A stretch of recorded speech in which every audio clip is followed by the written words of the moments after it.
c'est quand la lune cache le soleil en se plaçant entre lui et la terre.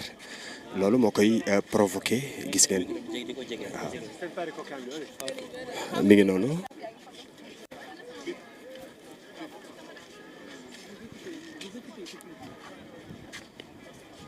Pardon. Personne n'a Ah, merci, c'est très gentil. On se rendrait ça. C'est bon.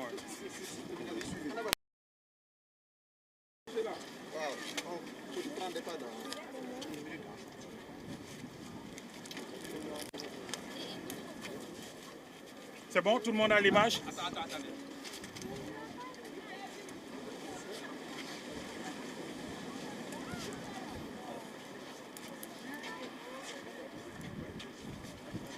Pabi, non, il faudrait que tu sois là.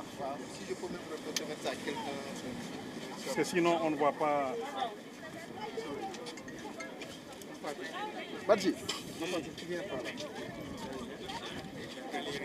Bonjour, Sow. Ibrahim, ça va la forme? Bien, merci.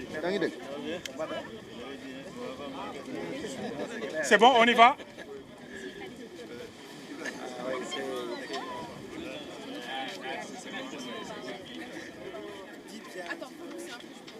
Badji, dans 20 secondes, on va aller. C'est bon. Si c'est bon, on peut y aller. Hein? C'était bon, mais ce n'est plus bon. Ça va, c'est bon? Oui. Ok.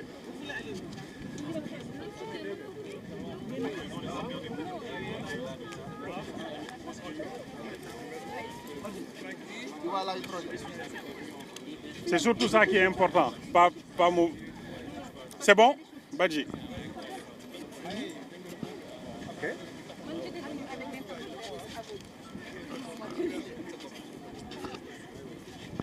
Alors, bonjour à tous et merci d'être là pour cette séance sur l'éclipse. La première chose qu'on souhaitait faire avec tout le monde, c'est de vous montrer l'image normale du Soleil à partir du télescope. Donc, ce que nous avons ici, c'est une projection. Il y a la lumière donc, qui vient du Soleil et qui rentre dans le miroir du télescope et qu'on a projeté ici sur le tableau. Donc, ce que vous voyez là, c'est le disque du Soleil. Et si vous arrivez même à zoomer, vous allez voir des points. Vous allez voir des points. Alors, ça, c'est les nuages qui passent. Il y a un gros nuage qui passe. On attend. C'est la nature. En astronomie, on appelle ça la censure cosmique. Quand le bon Dieu ne veut pas qu'on monte, il met des nuages dessus. Donc, on patiente quelques secondes. C'est la publicité. Et ça, ce que vous voyez, en fait, c'est déjà une éclipse. Les nuages éclipsent le soleil. Donc, le principe d'éclipse, en fait, c'est quand un objet vient masquer la lumière d'un autre objet. Ça revient petit à petit. Et on va arriver vers la fin de notre éclipse par le nuage. On patiente un peu. Tu as vu le point là-bas? C'est pas lui, mais là-bas. C'est bientôt fini. Voilà, et le soleil va revenir tout de suite. Voilà, ça apparaît.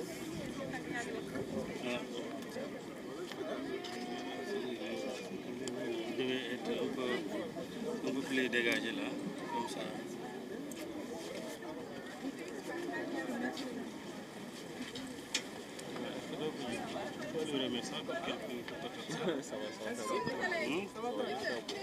Mais c'est bien de sensibiliser les populations pour le danger. Regardez à l'œil nu. C'est ce que j'essaie de faire même avec cette image. Alors, le soleil est revenu. Donc là, vous voyez en fait... Silence, s'il vous plaît. S'il vous plaît, on essaie d'aller vite avant qu'un autre nuage... Donc ce que vous voyez, c'est le disque du soleil tel qu'il est actuellement. Quand l'éclipse va démarrer à 18h20, on va voir la lune qui va commencer à masquer une partie du soleil. Et la lune va continuer son trajet et masquer une partie progressivement jusqu'à cacher presque la moitié, 36% du soleil va être masqué par la lune. Et la lune qui continue jusqu'à sortir ici et le soleil va revenir en entier. Donc ça va être un peu bas au niveau de l'horizon. Alors si vous regardez, en projetant cette image, on arrive même à voir des détails à la surface du soleil. Regardez ici en haut. Est-ce que vous voyez ce petit point noir là? Ouais. Vous voyez ce petit point noir? Ouais. Ici, il y a un autre petit point noir. Alors, ces petits points noirs que vous voyez, c'est ce qu'on appelle des taches solaires. Et chacun de ces points est au moins 5 fois plus grosse que la planète Terre elle-même où nous sommes. Le diamètre du Soleil, c'est 1 300 000 km. Nous, notre diamètre, c'est 12 700 km. Et donc, ce point que vous voyez ici à la surface du Soleil, on peut mettre 5 fois la Terre dedans, pour vous dire à quel point est-ce que le Soleil il est grand. Donc, on va attendre progressivement que la Lune commence à rentrer dans le disque solaire, hein, et nous allons voir donc ce disque commencer à être grignoté par le Soleil jusqu'à la fin de l'éclipse. Donc ça, c'est la première phase de présentation de l'éclipse, le Soleil tel qu'il est avant que la Lune ne commence à rentrer. Et à partir de 18h20, il est 18h09, à partir de 18h20, on attend le premier contact. On va chercher ce moment où le Soleil va commencer à être masqué par la lumière par le disque lunaire et progressivement atteindre la phase maximale à 19h12. D'accord? Donc ça, c'est le premier élément qu'on voulait partager avec vous. On va continuer les échanges et dès qu'on a le premier contact, on vous appellera pour que tout le monde puisse regarder. Il rappelle en fait tout à l'heure qu'il est important de ne pas forcer l'observation du Soleil à l'œil nu. Sur place, vous n'allez rien sentir, mais vous allez avoir des lésions au niveau de votre rétine qui ne pourront jamais être guéries. D'accord? Donc on utilise la projection ou les lunettes spéciales Eclipse qui sont là. On va partager les lunettes. Ceux qui n'en ont pas, vos voisins peuvent vous les prêter et vous regarder en même temps que nous. D'accord?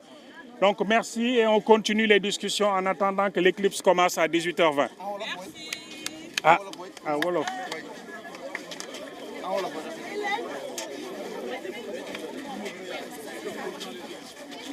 Waaw. Carrément.